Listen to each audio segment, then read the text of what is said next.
குப்பை மீன் சோப்பும்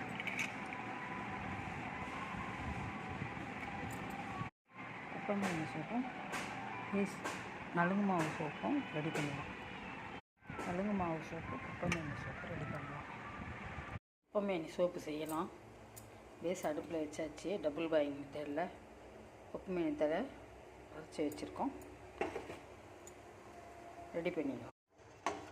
குப்பை மீன் ஊற்றியாச்சு. சோப்பு ஊற்றிடலாம் இனிமேல். அடுத்தது நம்ம நலுங்கு மாவு சோப்பு ஊற்ற போகிறோம்.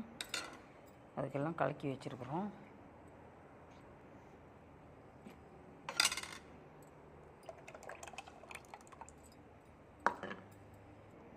சோப்பு ஊற்றியாச்சு. குப்பை மீன் சோப்பு, நலுங்கு மாவு சோப்பு, அடுத்தது ஆலிவேரா சோப்பு, இது ஆவாரம்பூ சோப்பு எல்லாம் ரெடி ஆகிடுச்சு. பப்பாயா சோப்பு நாளைக்கு தான் ஊற்றணும்.